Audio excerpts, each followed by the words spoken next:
Yes, how are we all? I hope all is well. My name is Sachin, and this is the Total Cricket Podcast, episode 31. Today, I'm going to be reviewing the fourth ODI between Sri Lanka and India, so let's get right into it. India won this one by 168 runs, consigning Sri Lanka to their biggest defeat in terms of runs in an ODI at home. The result means that India take a 4-0 lead in the series and that Sri Lanka require other results to go their way to qualify for the ICC Cricket World Cup 2019. I'll begin with the team news, and India made three changes, doing a little bit of experimenting. Bhuvneshwar Kumar, Kedar Jadhav, and Yuzvendra Chahal missed out. In came Shardul Thakur on debut, and also Manish Pandey and Kuldeep Yadav. For Sri Lanka, they also made three changes, Chamara Kapugedera and Dinesh Chandimal missing out through injury, and also Dushmantha Chamira dropped to the bench, and then Dilshan Munawira and Malinda Pushpakumara made their ODI debuts, and there was also a spot for Wanindu Hasaranga. Lasith Malinga made his ODI captaincy debut to boot. Now let's get into the recap, and India won the toss on what was a beautiful batting surface at the Premadasa, and they had no hesitation in batting first, and they made great use of the conditions. 375 for 5 in their 50 overs, the third highest score in an ODI in Sri Lanka. Rohit Sharma and Virat Kohli, the chief destroyers. Rohit making 104 and Virat making 131. When they were together, it looked like India could get up to 450, but Sri Lanka did manage to pull it back a bit in the middle overs. But then it was Manish Pandey with 50 not out and MS Dhoni with 49 not out who provided a late flurry that pushed India to that monstrous total of 375. Certainly far too many for the Sri Lankans. The Sri Lankan bowling, Lasith Malinga picked up his 300th ODI wicket, but he did go for 82 runs in his 10 overs. Vishwa Fernando was also very expensive, going for 76 in his 8 overs, although he did pick up the wicket of Shikhar Dhawan early on. Angelo Matthews was the pick of the bowlers in his 6 overs, taking 2 for 24. Malinda Pushpakumara on debut went wicketless, going for over 7 runs and over. Akila Dhananjaya was also quite expensive, going for 68 in his 10 overs, although he did take a wicket. Wanindu Hasaranga and Milinda Siriwardena bowled the remainder of the overs. They both went wicketless and also took quite a bit of tap. The Sri Lankan batting, they were bowled out for 207 in just 42.4 overs. Top score was Angelo Matthews with 70 off 80. He got a little bit of support from Milinda Siriwardena with 39 off 43, and a cameo from Wanindu Hasaranga, 22 of as many balls, but Sri Lanka were never really in the game. India's bowlers, clinical as they've been this whole tour. Shardul Thakur, he picked up a wicket on debut, he was excellent. Jasprit Bumrah, Hardik Pandya and Kuldeep Yadav, they all picked up 2 wickets. Akshar Patel, he also picked up a wicket, and there were 2 runouts. Now let's get into the breakdown, and I want to start with Sri Lanka's inconsistency in selection and also captaincy in ODIs. Now, since the ODI series against Australia last year, Sri Lanka have fielded 39 players in ODIs. That is a hell of a lot of players. And I know there have been injuries, but that instability has no doubt affected the team over this time. And then when you look at the changes they've made just in this series, for the second ODI, they made 3 changes. For the third, they made 2. And now for this game, they made 3 changes again. So this chopping and changing, I feel, has no doubt been a big factor in their struggles in this format over the past year. Then when you look at the captaincy issues, when Angelo Matthews went down with an injury in that series against Australia last year, Dinesh Chandimal filled in the 5th ODI, then Upul Taranga filled in the Zimbabwe Tri-Series, the South Africa ODIs, the Bangladesh ODIs, the first game of the Champions Trophy. And then, in this series, we've seen Chamara Kapugedera and now Lasith Malinga fill in. So, over the last year, it seems like Sri Lanka have fielded a stand-in captain more often than the actual captain. So once again, this kind of instability has clearly had an effect on the team. The last big thing I feel goes without saying is the injuries. I think you could name an injured 11 for Sri Lanka at the moment. They can't seem to take a trick with these injuries. A bit of bad luck, but also I think a bit of poor fitness and conditioning. So all this leads me to say, what should the expectations of Sri Lankan fans be? I think when you take all these things into account, playing against arguably the best team in the world, I think it's unfair to expect Sri Lanka to win the series.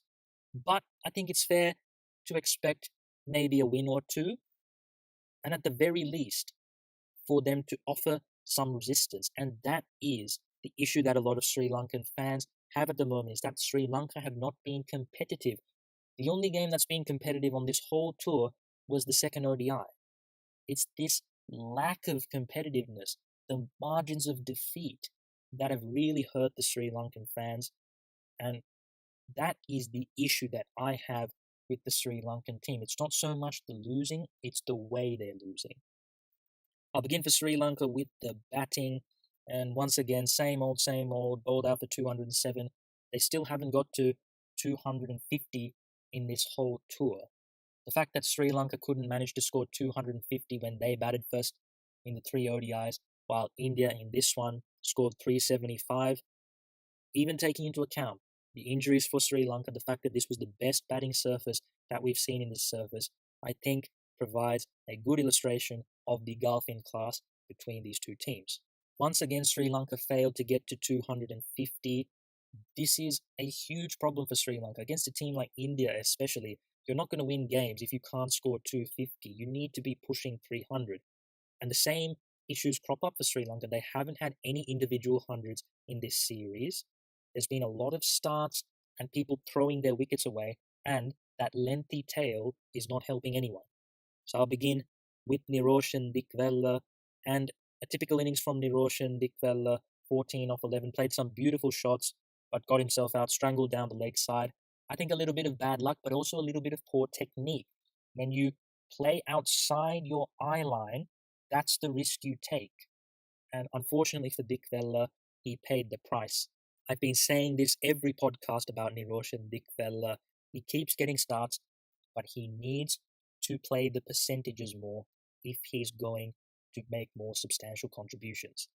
Dilshan Munawira struggled on his debut, made 11 off 24. He's an incumbent in the 2020 team, but never played an ODI until now. And I think this did show why he is so far down the pecking order. It is harsh to judge him after one game, but unfortunately, it looks like he's going to miss out in the next game. So I kind of have to, don't I? Munawira is another one in the long line of Sri Lankan batsmen who it's either four or a dot ball. Struggles to maneuver the strike, and that really was the biggest issue in this innings for Munawira. He's a beautiful timer of the ball when the ball's coming onto the bat, particularly on the up, but unfortunately doesn't quite have that nuance to be able to maneuver the field that you really need to be an expert at, to be an elite batsman at this level. He was also strangled down the leg side, much like Niroshan Dikvella. Again, a little bit of bad luck, but also some poor technique, I feel. So unfortunately for Munawira, I can't see him getting too many more opportunities in the ODI team anytime soon. Now, Kusal Mendis, I think India have his number. It's as simple as that. Kusal Mendis' technical deficiencies have been exposed ruthlessly by the Indians. I've talked about it before, that front shoulder opening up just a little bit too easily, getting squared up and really struggling against that ball on a good length or just back of a length outside the off stump, poking at it, often nicking off. Definitely something that is being exploited. Kusal Mendis has had some great performances over the last year, and as such, people are taking note. Oppositions are marking him down as a threat, and so they're looking for weaknesses. And that is exactly what happened here. India found his weakness and they attacked it. This is an issue for Kusal Mendis. More teams are going to start doing this for him. He needs to improve his technique to become a more consistent player. But funnily enough, that's not how he got out in this innings. Run out ball watching, unfortunately, for Mendis. I think that does show that his mind was a little bit scrambled, that the Indians had really thrown him off his game.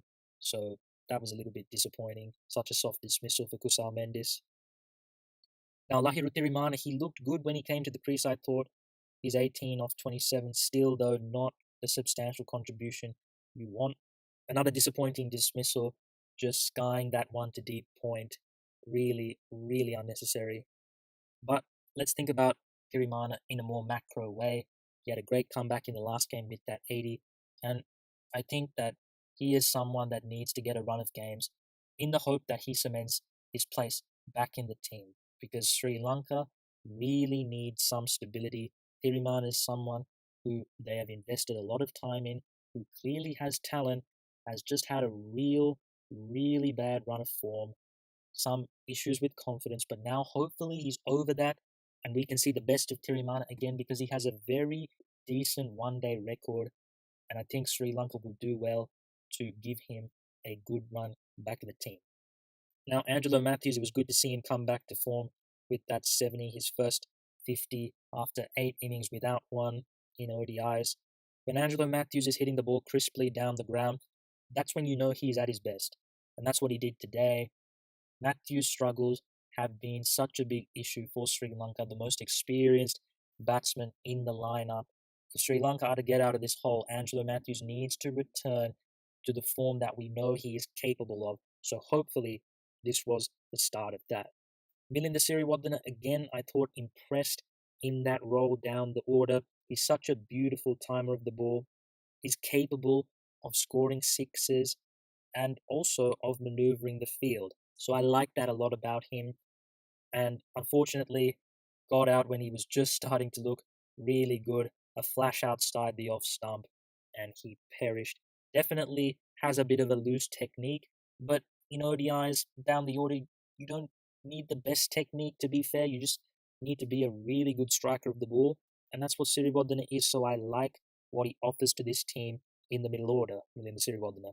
One into Hasaranga, we saw some flashes of his quality in this one. His ability to hit big boundaries, a few slog sweeps over cow corner, and a lovely six down the ground. He's clearly a guy who's an impact player. Against Zimbabwe, we saw his quality with the ball. We've seen his quality in the field, fielding at point. He's been electric in this series. And now here with the bat, his ability to hit the boundaries, power hitting down the order is something that Sri Lanka have lacked so dearly for so long. So hopefully Wanindu Hasaranga may be the answer to that conundrum.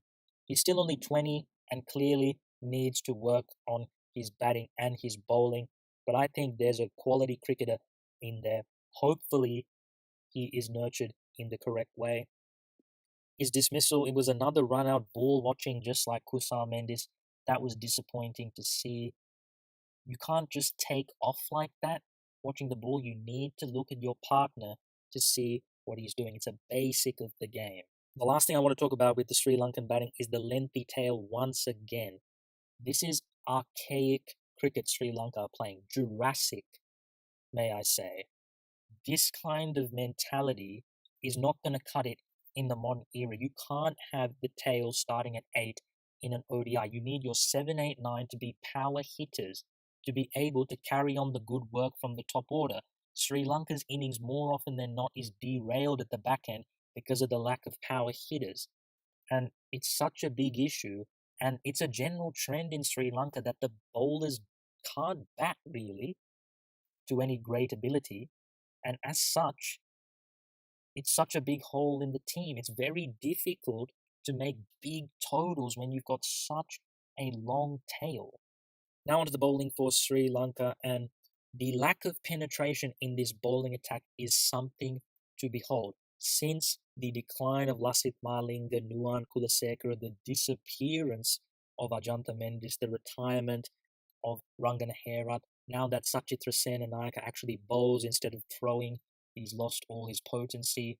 There's really no venom in this attack. It's a pop gun attack, and this has been a big issue for Sri Lanka over the last year or two. Now that so many legends have gone from the batting, the bowling also has got so much worse. So it's really difficult for Sri Lanka to score 300, 350 consistently. The bowlers simply can't stop any good team from scoring big runs. There's a lack of skill, I feel, particularly bowling at the death. Not many bowlers do much with the ball. I see very little swing from bowlers, And also, there's a lack of control, discipline from the bowlers, so wayward. Basics of the game that Sri Lanka once again are not getting right. I'll start with Lasith Malinga. First of all, congratulations to Lasith Malinga on his 300th ODI wicket.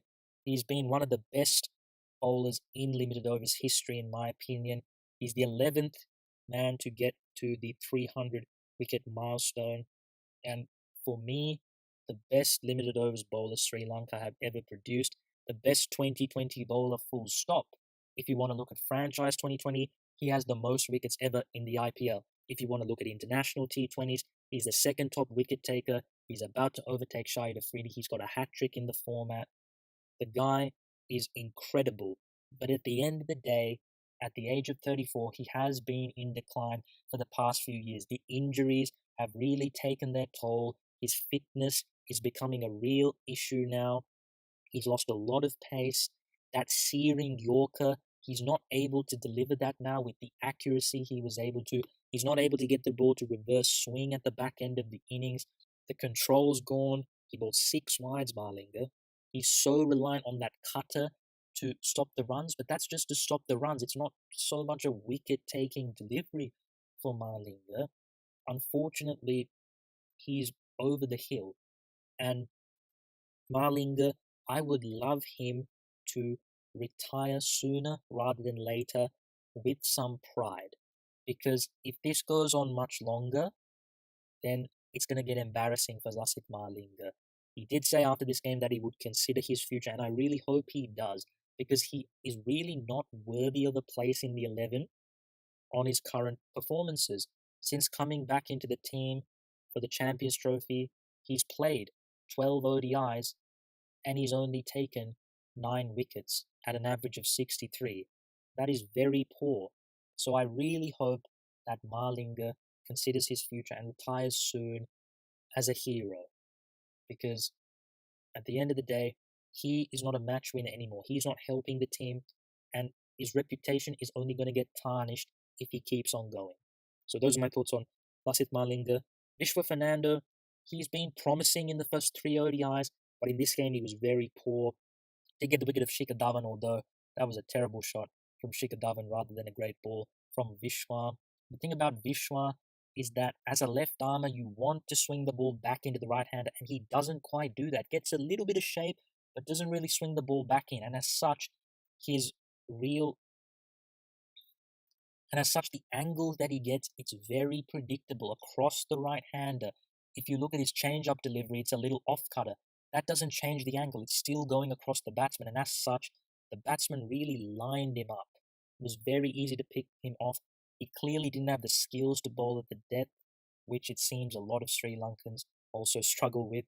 Funnily enough, when they had the best death bowler in Lasith Malinga, it seems like no one has been inspired by his quality to be a great death bowler.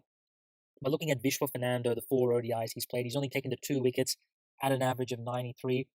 I think he's not a bad bowler. The reality is that he's the best fast bowler currently Sri Lanka can pick, given the injury crisis. But when everyone is fit, do I see him as a member of the first 11? No, he just doesn't quite have the penetration, the speed, the control. I thought in this game he was way too full. Way too full. Virat Kohli just had his way with him. So yes, for Vishwa, he's got one more opportunity in the 5th ODI to prove himself. But unfortunately, while I see him as a decent bowler, he's not a game changer for Sri Lanka. I thought it was fantastic to see Angelo Matthews come back to form with the ball. He's such a wily bowler, a wily old fox, if I may say that. The thing about Matthews is that if he actually had some physical attributes, he could be a really good bowler. Like if he was athletic and he had a bit of pace and he wasn't so injury prone, he could be a really good bowler because he probably has the best control out of any Sri Lankan bowler, and he also probably plans his bowling the best. We saw the bounces that he bowled, the slow ball bounces, the cutters. He mixed it up really well. And the highlight was definitely getting those back-to-back wickets of Pandya and Rohit. He only bowled the 6 overs now. I'm not going to chastise Malinga for that. I believe it's because he's just coming back to fitness. They don't want to risk anything with Matthews being such an integral part of the team. And also at the end of the day, India had already scored so many. Was it really going to make much of a difference in the grand scheme of things? No. So I am quite happy that they did not risk Matthews further. But I think that was some positive news for Sri Lanka. Malinda Pushpakumara, I'm not too sure why Sri Lanka picked him in the first place. I'm very surprised that they didn't go with Sandakan ahead of him. Pushpakumara as a left arm orthodox, I've talked about it time and time again. Leg spinners are the king in ODIs. You have to be very good as an off spinner to be successful these days in ODIs, and Malinda Pushpakumara is not that. He bowls very slowly, on average in between 75 and 80 kilometers an hour, and that's a big problem I see. Batsmen are able to line him up. Doesn't do much with the ball. Playing in ODIs, you usually play on flat pitches. Not going to have the assistance you'll get in a test match, so the ball isn't really spinning, coming straight onto the bat at that pace. Batsmen have all the time in the world if they want to come down the wicket, if they want to adjust their shot, depending on the length. And so when he drops short at that pace, it's about as easy a pickings as you'll get. It's really difficult for him to be successful bowling at that speed, I feel. And because he's not doing anything with the ball, very difficult to get wickets also. So for me, Pushpakumara should not be in the ODI team. And I think he'll probably miss out in the next game. I know I preach giving players an opportunity, but that's only if they actually have potential. Pushpakumara does not have any potential to be an ODI bowler, so really I have no problem with him having the one game and going straight back out. Akila Dhananjaya, well, he struggled in this one, to be fair. I thought he bowled quite a lot of off spinners. It was quite surprising, particularly when Kohli and Rohit were going, that he didn't bowl too many wrong-uns or leg breaks. He just stuck to the off spin, and as such, he wasn't as potent as he has been. But then it appeared like once Kohli and Rohit were out, when he came back in, he was more confident, perhaps, and he started to bowl the wrong-uns and the leg breaks, and he came back well at the end of the spell, and his reward was picking up KL Rahul. With Akila Dhananjaya, I think he needs to be bowling those wrong-uns and leg breaks more often than the off-spinner. That off-spinner is not going to get a lot of wickets. He's going to get his wickets with the leg break and the wrong-un. I know you don't want to bowl it all the time, but I still think more often than not, you want to be bowling your most threatening delivery. But Akila Dhananjaya, absolutely someone who needs to have a run in this team. Clearly the best Sri Lankan wicket-taking option in ODI cricket at the moment. Wanindu Hasaranga with the ball. I was surprised he only bowled 2 overs, to be honest, with his leg spin, but I think it's clear that he does need to work on it a bit. He has the raw tools, he spins the leg break, he does also have a wronger, but the control not quite there yet. When he's under the pump against top batsmen, that's when your ability really shines through. And unfortunately, he wasn't quite able to deliver with the ball in this game. But as I talked about before, there's talent to nurture with Wanindu Hasaranga. And as a leg break bowler, I like that in ODIs. Milinda Siriwardena, again, he's a pretty mediocre part-timer, doesn't have the best control, doesn't do a great deal with the ball. So really, as long as the batsmen are on their game, he's not going to take too many wickets. Yeah, but at the end of the day, he's not in the team for his bowling, is he? So that's it for Sri Lanka from the game now. India, well, this was an emphatic performance from both the batsmen and the bowlers. I'll start with the batsman Rohit getting consecutive ODI tons in the series. He was brilliant today. I talked about it in the last game with Rohit Sharma. If you don't get him out early, watch out. The timing of his play is just breathtaking. I thought it was beautiful the way he played over the offside, coming down the ground to the spinners and playing inside out over the covers. I loved seeing those shots from Rohit, but he makes it look so easy at the top. Absolutely wonderful player for India to have. There's not much else to say about Rohit. He's one of the elite openers in ODI cricket, and this Sri Lankan bowling attack is easy pickings for him. Shikhar Dhawan failed for the second time in a row. He'll be gutted that he missed out on this road against this bowling attack. Just a poor shot, really, slashing down to third man. That was unfortunate, but we all know Shikhar Dhawan, how good he's been over the last 3 months across formats. I think it's reasonable to excuse him with a couple of failures. I don't see these as particularly big issues for Shikhar. We know how good he is as an opener in ODIs, and I'm sure, much like Virat Kohli, this tiny little blip will end very soon. Virat Kohli, in the last podcast, I said that I expect this little slump of his to end very soon, and well, it ended this game. He was absolutely sensational in this one. 131 off 96 deliveries, proving yet again why he is the best ODI batsman in the world. His 29th ODI century. He's only 28 years old and he's already got the third most centuries in the format. He's got nearly 9,000 runs, averages over 55. What are his stats going to be when he finishes in ODI cricket? It's going to be scary.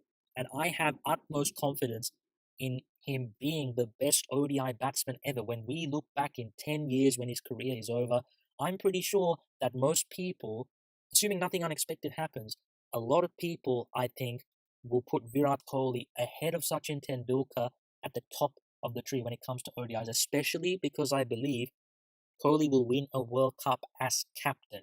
That would seal the deal. Just watching him bat, it's an exhibition. Appreciate his greatness, is what I say. He is a guy who shows that you don't have to hit a lot of sixes, you don't have to hit all these unorthodox strokes to be successful in the modern game. He sticks to really textbook cricket strokes, and he really hits just fours. Rarely does he hit sixes, 17 fours and 2 sixes in this innings. I think his timing is second to none. How he generates bat speed with his wrist, particularly that cover drive he plays, the way he gets his wrist through the ball is incredible. The way he plays 360 and can toy with the bowlers. He can hit the same ball to point or to square leg. That is the range of strokes that he has, the ability that he has to toy with the bowling. It doesn't matter where you put the ball, he's going to put it wherever he wants, i.e., wherever the fielders aren't. That is the genius of Virat Kohli, an absolute legend, a living great. Hardik Pandya, he came in at 4 in this one, interestingly enough. India doing a little bit of experimentation in this one. He came and went pretty quickly, 19 off 18. He did hit a big blow. We know with Hardik Pandya what he brings as a batsman, can be such a devastating hitter. He got out, deceived by the slow ball bouncer from Matthews, skying it to mid-wicket, but Hardik Pandya certainly served his purpose. Very versatile cricketer, can give India a lot of options, certainly.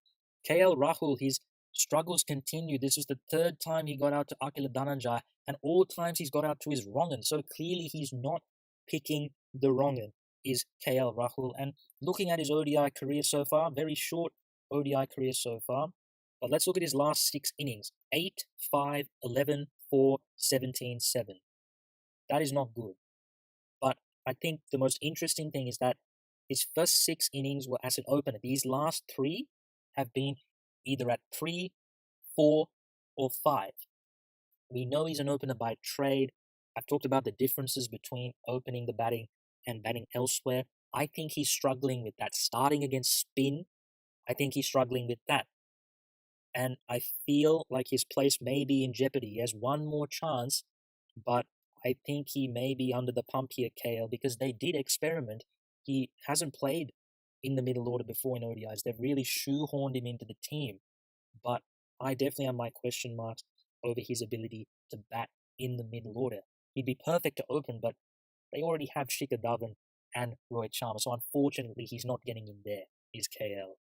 Now the guy who may actually replace him is Manish Pandey, who did very well on his comeback to the team. 50 off 42, started off slowly, but then really went through the gears and played some beautiful strokes. We know Pandey has a great range of strokes, classical batsman, but can certainly hit a big ball. Now, if I look at Manish Pandey, before this game, he played 12 ODIs, average over 40. He'd got 100, if you remember that one against Australia at the SCG, but he did have a poor run against New Zealand in that ODI series last year, and he was subsequently dropped, but had a fantastic triangular for India A in South Africa, top scorer in that tournament, and as such, came back into the team. I like Manish Pandey, I really do. And if you want to compare KL Rahul and Manish Pandey, we saw that Pandey coming in against the spin, found it a lot easier than KL Rahul. So as a middle order batsman, I feel like Manish Pandey is better than KL Rahul in this team. So I like Manish Pandey getting a go to cement his place in this team because there are still question marks about this number 4 and 5 slot. Kedar Jadhav hasn't quite cemented his place, and KL is really on thin ice now. So Manish Pandey, this is big for India. This is very positive. Him coming to the fore, they'll hope he can continue in the same vein. MS Dhoni in his 300th ODI doing what MS Dhoni does, mixing brute strength with finesse so well. 49 of 42, easy as you like for MS. And once again in this series, proving why he's such a valuable asset still, even at the age of 36, to this Indian team. His experience, 300 ODIs, is invaluable. We saw the effect he had in this game with his reviews. He was the one who asked for the reviews of Munawira and Dick Vella, those ones down the leg side, and he got both of them right. MS Dhoni has a reputation for being excellent with the DRS. He did no damage to that in this game. And also the way he handled the debutant Shardul Thakur, he told him, this is where you want to bowl to Kusal Mendes, passing on the knowledge to a young player, providing him with confidence and trust. That is so good from MS. And clearly he's someone that Kohli confides in to help on the field. His impact, I feel, cannot be questioned. So MS, once again, what a fantastic career it's been. He's nearing 10,000 ODI runs, which is incredible given he's been batting at number 6 this whole time. Usually you see the highest run scorers are batsmen in the top 3. MS batting at 6, being so amazing as he has, one of the best ODI players of all time, no doubt. That's it for the Indian batting. The bowling, I was very impressed with Shardul Thakur on debut. He has a beautiful action. I love the way he comes to the crease, gets through the crease, doesn't waste any energy. Nice streamline action. Really nice to watch. And he had good pace, particularly early on, was getting up above 140, but on average in between 135 and 140, presents the seam really nicely, was able to get the ball to nip off the seam, good control, and he was rewarded with a wicket. I liked what I saw from Thakur. He'll get the next game as well, I assume. Good signs for India once again. Jasprit Bumrah, well, he wasn't quite at his best today, but still good enough to deal with the Sri Lankans.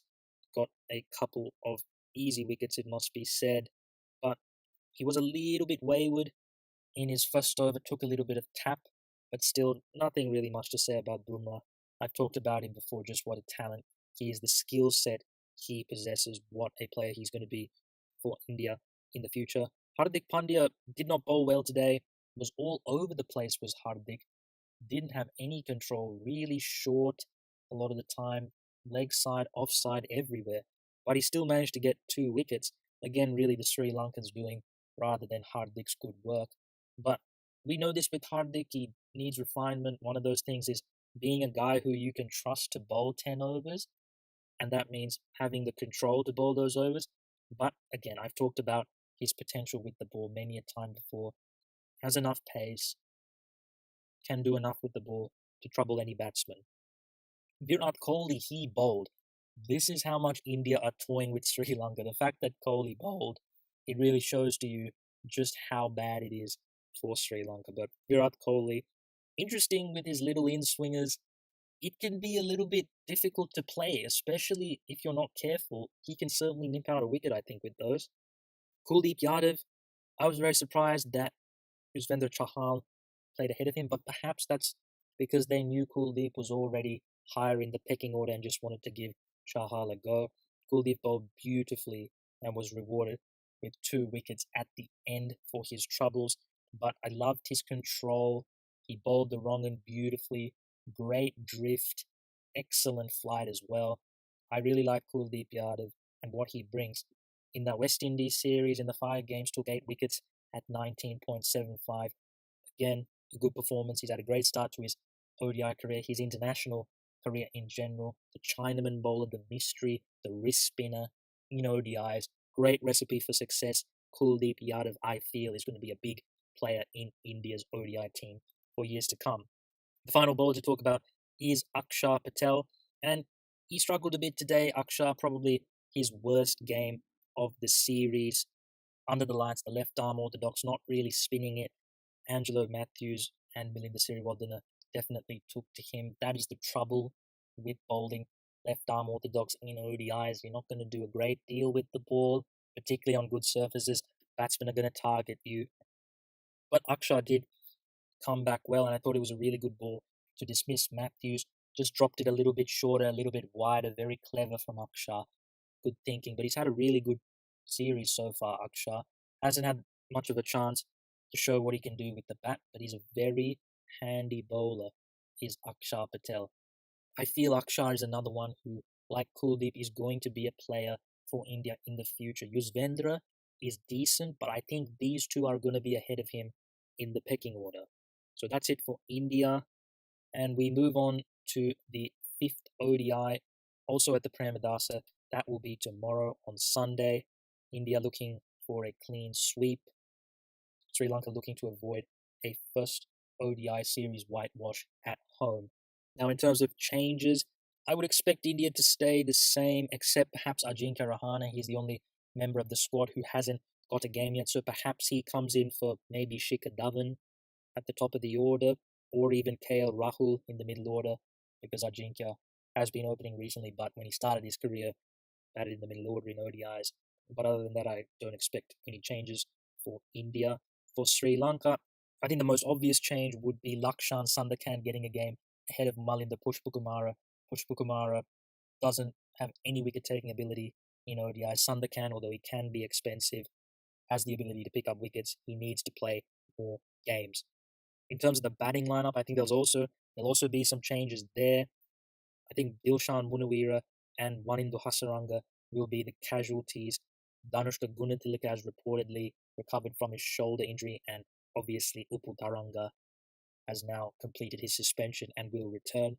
It's unfortunate that Wanindu Hasaranga may have to miss out, but with all this chopping and changing, when players return, there's someone that has to miss out, and unfortunately, one of those guys will be Wanindu Hasaranga, but he is no doubt someone that Sri Lanka will play a lot more in the future. But the last thing I want to talk about today is some interesting news in Sri Lankan cricket. The Sri Lankan selectors have resigned. The selection committee, headed by the chairman of selectors, Sanath Jayasuriya, will leave their positions at the end of this tour. So that will be after the 2020. So they'll leave on the 7th of September. My thoughts on this? Well, this selection committee has made multiple questionable selections during their tenure. Absolutely no doubt about that. Injuries have not helped their cause. I give them that. But still, they have not given players enough of a go. I think they've been way too quick to drop some players. I'm thinking particularly Lakshan Sandakan, Dhananjay De Silva, and yet they've given some players countless opportunities who keep failing. I'm thinking Tisara Pereira, Chamara Kapagedera. So certainly the selection policy is not clear. There's confusion, there's no clarity, and that's another thing that hasn't helped Sri Lanka. So what I would hope is that the new selection committee can have a bit more consistency in who they pick, give guys, particularly inexperienced young guys who clearly have talent, give them a run in the team, allow them to build confidence, give them the best possible opportunity to cement a place in the team. That is the biggest thing that I would hope for from the new selection committee. But the issue is, no matter who is in that selection committee, and we don't know who is going to be a part of it, any squad always has to be signed off by the sports minister, Dayasiri Jayasekara. And we know of the political interference there has been in terms of selecting squads in the past for Sri Lanka. So that is my concern, that no matter who is there in that selection committee, there's always going to be corruption and political interference in the selections. So those are my thoughts on the matter. Ultimately, this selection committee has been poor, but I wonder whether any other selection committee will have the opportunity to deliver maximum results due to interference from political parties. But that is it for me today. I hope you enjoyed the podcast. If you did, you can check it out. We're on iTunes, SoundCloud, and YouTube. All those links can be found on the Twitter page. And until next time, thanks for listening, and I'll see you later.